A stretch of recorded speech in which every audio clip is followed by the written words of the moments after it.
Hi there, Thak from Thak Ironworks. Welcome to my channel. Today is a very special day. I have a guest in the shop, or two guests actually. You may have seen the video a few months ago that I put out with the Panther head, which is actually a breast cup for some fantasy armor. And I now have Arianna, fresh from New York City here. And she's here today, and we're going to be working on the remaining bits of armor and fitting this all together. So we made contact about a year ago. I don't recall who. I think I might have reached out to you on Instagram or something like that.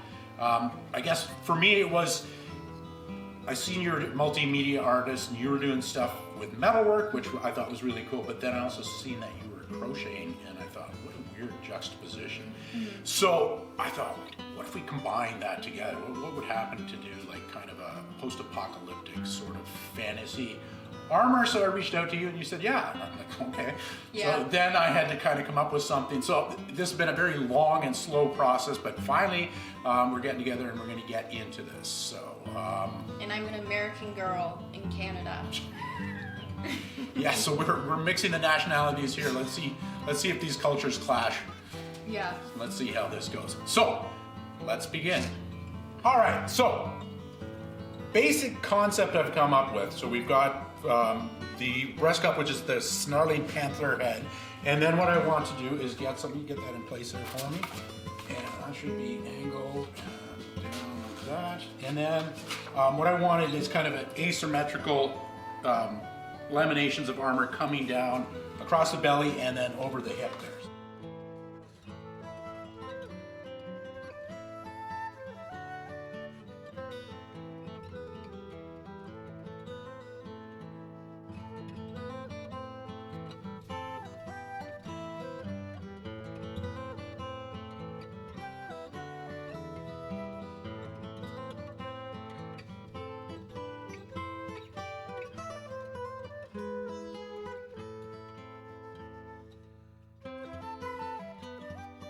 All right, so pieces have been cut out, and we've got our varying metals and we've got our rough shapes. Now what we need to do is start putting some curvature to these pieces and seeing how they come together. So I'm gonna get my crew here, Ariana, and also bring in Jen, the mystery guest. We don't know where she came from, but she's now here.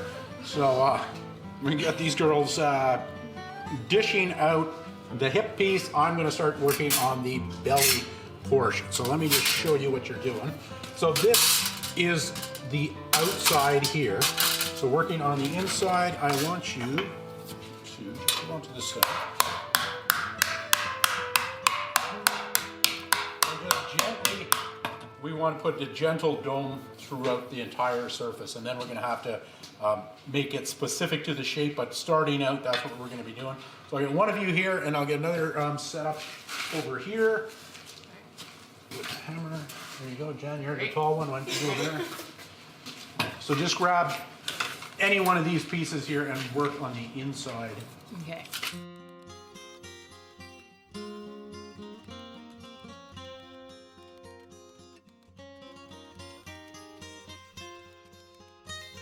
Okay, so almost there. Not really, actually, we've got a long way to go. So what I need is my model to come in here, and we're gonna start. This is where things get awkward, trying to hold and position the pieces.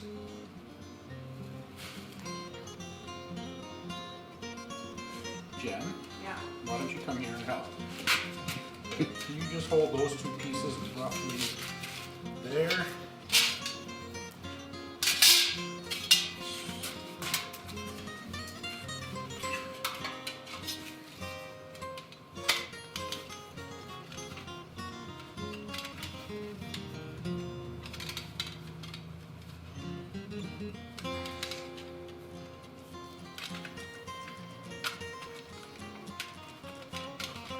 Something like that. So we've got it roughly in position now. What we need to do is now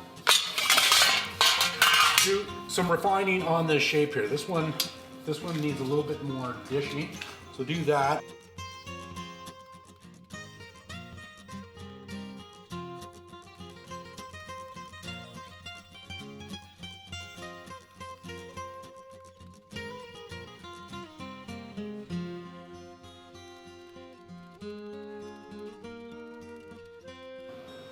Okay, so what I'm doing now is we're gonna put some veining in here.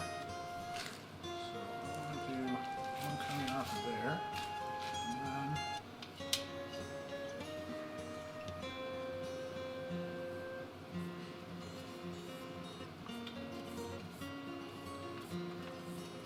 something like that.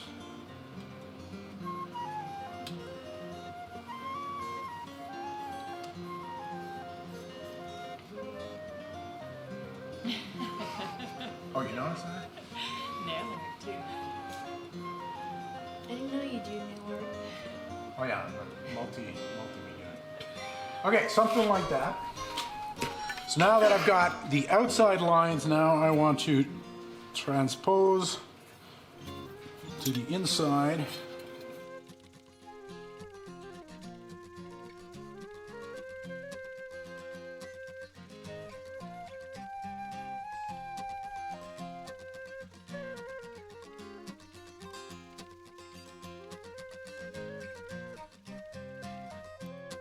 Okay, so what we need to do is start fitting this together. Right now we've got shapes that are moving too much, so I need to get it roughly on the straps. So temporarily I'm going to bolt this to a leather strap, and then we're going to start fitting the pieces and getting them in the proper orientation. No, that's not the word. I don't even know what I'm trying to say. Anyway, we'll get them in position. So I've got my first top lamination there. I'm going to get the next one in line there and line up the fluting so that it's sitting in there. That will be its position. And now I need to get the strap where it needs to be. I need a Sharpie. Thank you, Jen.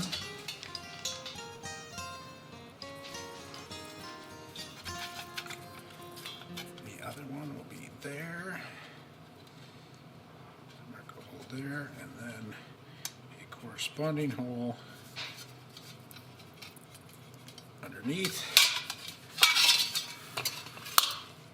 Now we punch the hole. Voila! Okay, so we've got our pieces there, and now if we will get our lovely hip over here. Lovely hip. The lovely hip. So we've got our strapping going down. So I want the straps to follow the thigh there. And we should then have some movement once this all comes together, allows her to walk. That's the game plan, so now we need to continue on with the rest of the laminations. So now, moment of truth, I want to see if these two elements can actually work together and fit onto our lovely model. Are you ready?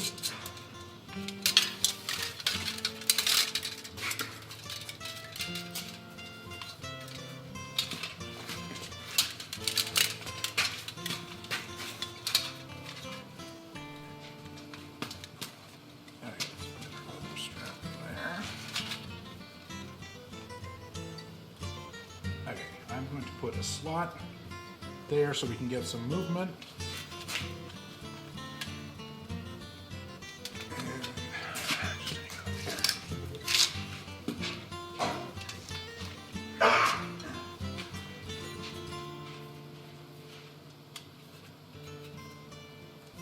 All right, so we have roughed out our pieces there and got them roughly hanging in position there.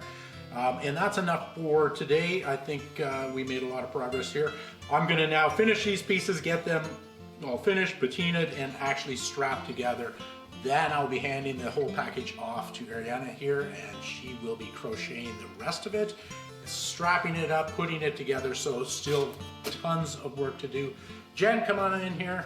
So we had a fun day here. I really enjoyed this. It was kind of a different pace for me. And I don't know, you guys enjoy yourself? Definitely. Had a lot of fun. Okay, well that's it. So check out the next video.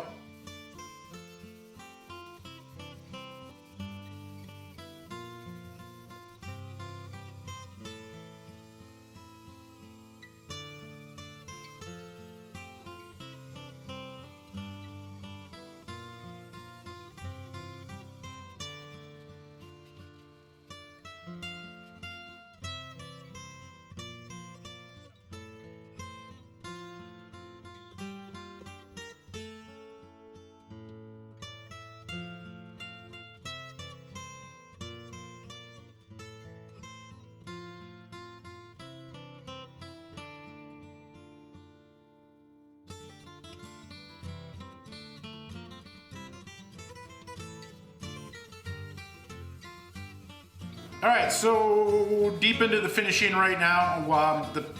I ground it and then polished it. Going for just kind of rough antique look, and then of course I used black patina to put a patina on it, and then I steel wooled and used a Scotch-Brite wheel to pull out the highlights, add a little bit of drama, because what's wrong with a bit of drama? So now I'm just gonna get all these pieces waxed up and then we can assemble. So this is obviously fantasy armor, and fantasy armor doesn't have to be practical in the same degree that historical functional armor was. And there was actually, historically, fantasy armor was called parade armor. They made armor that was just for rich guys to show off how much money they could spend on a given piece of armor that was not overly practical, but really displayed some magnificent metalworking skills. I also grouped gladiator armor in kind of the fantasy grouping. It was still a functional armor, but it was designed in such a way that it gave protection in certain areas and lack of protection very intentionally in other areas, so that they could actually kill each other out there in a timely fashion. So I think a lot of our modern fantasy armor is kind of based on gladiator stuff and also parade armor. I think that a lot of the imagination that started in those two areas has kind of carried on and become the genre of fantasy armor. I like fantasy armor. I also like things to be practical and functional. When I design fantasy armor, I know it's not going to come across as the most functional thing, but I want it to be ergonomically correct and have a plausibility to it. So if nothing else, if it doesn't look that it's too functional, at least it should hang correctly and move with the wearer. So that's where the ergonomics come in, and that's kind of where I was aiming on this particular piece here. So this was done at a very fast pace too, when we had the girls in the other day, and I just kind of designed and built the whole thing on the fly like that. So it's kind of a faster than you should go for something like that, but it seems to have worked out okay. It will depend a lot on Arianna as to how once she's got the piece, how she straps it and fastens it to her body so that it stays in place and moves correctly with her. So a lot of that is on her. Good luck with that, Arianna. Hope it goes well for you. I'm just finishing off the waxing here, and as soon as I've got that done, I'm gonna get the straps and we're going to rivet it in place and get this thing actually is one functional piece. Stand by. Okay, so I'm gonna start assembling now, and I've got my strapping, which was previously bolted together. Now I'm gonna actually rivet it in place. I've got an aluminum truss head rivet, and I build this like a shingling a roof, where you start at the bottom and then you're overlapping the pieces on there, and the laminations cover up the rivet. So use aluminum rivets because they're nice and soft and easy, and then they're easy to replace in the future if we have issues. So basically I put the rivet through there, put a washer on, and then using the ball peen, I just kind of skated off the edges there. I don't want this rivet to be tight. I want it to be loose so that things can pivot. Another piece there, and I hope that I marked these correctly so that I got the right pieces on there. We'll find out.